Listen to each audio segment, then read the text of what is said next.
Bismillahirrahmanirrahim. Assalamualaikum warahmatullahi wabarakatuh. Perkenalkan, nama saya Watina NIM 44242246, Prodi S1 Kimia, Fakultas Matematika dan Ilmu Pengetahuan Alam, Universitas Negeri Gorontalo. Di sini saya akan menjelaskan tentang proses ekstraksi tembaga sebagai syarat ujian akhir semester Kimia Anorganik 2.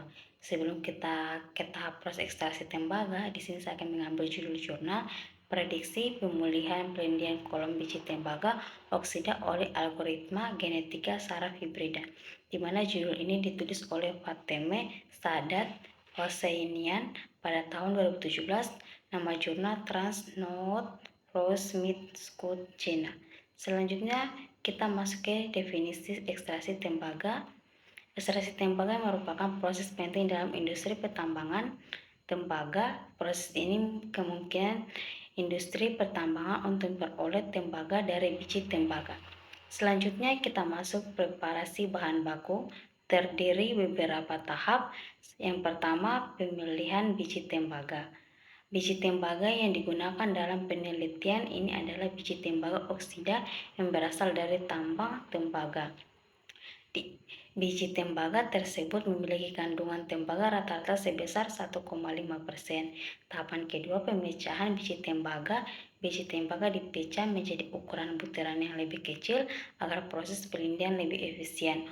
Ukuran butiran biji tembaga yang digunakan dalam penelitian ini adalah 2-5. Tahapan ketiga, pengeringan biji tembaga. Biji tembaga yang telah dipecah kemudian dikeringkan untuk menghilangkan kandungan air. Kandungan air dalam biji tembaga dapat menghambat proses pelindian. Tahapan keempat, penambahan bahan bantu.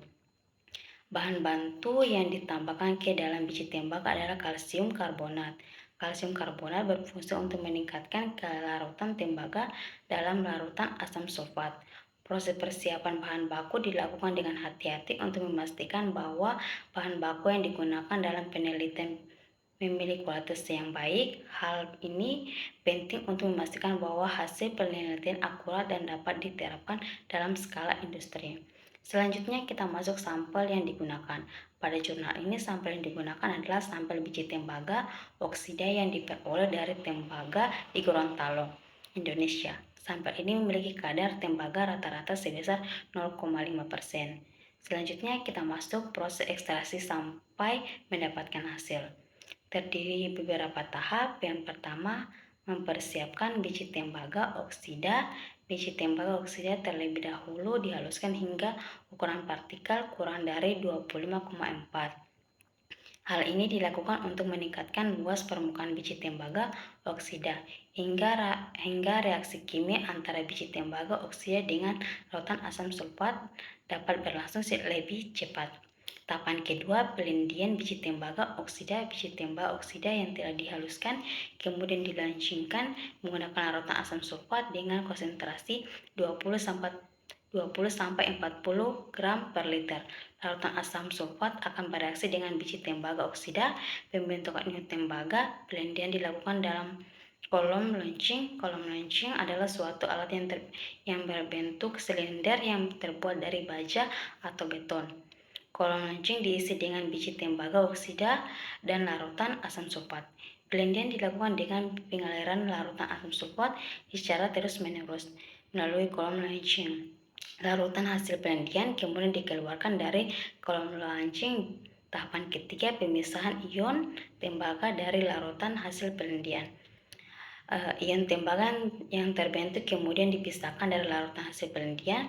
Salah satu metode yang dapat digunakan untuk memisahkan ion tembaga adalah dengan metode elektrolisis. Pada metode elektrolisis, larutan hasil pelindian dialirkan melalui sel elektrolisis. Pada sel elektrolisis terdapat dua elektroda, yaitu katoda dan anoda. Ion tembaga akan diendapkan di katoda, sedangkan ion-ion lain akan teroksidasi di anoda. Hasil dari proses elektrolisis adalah tembaga murni yang dapat diolah lebih lanjut menjadi produk-produk tembaga seperti kawat, kuningan, dan perunggu. Larutan hasil pelindian dielektrolisis selama 30 menit. Terakhir, hasil dari proses ekstraksi tembaga dari biji tembaga oksida adalah tembaga murni dengan kadar 99,9%. Itulah presentasi dari saya. Lebih dan kurangnya saya mohon maaf. Wabillahi taufiq wal hidayah. Wassalamualaikum warahmatullahi wabarakatuh.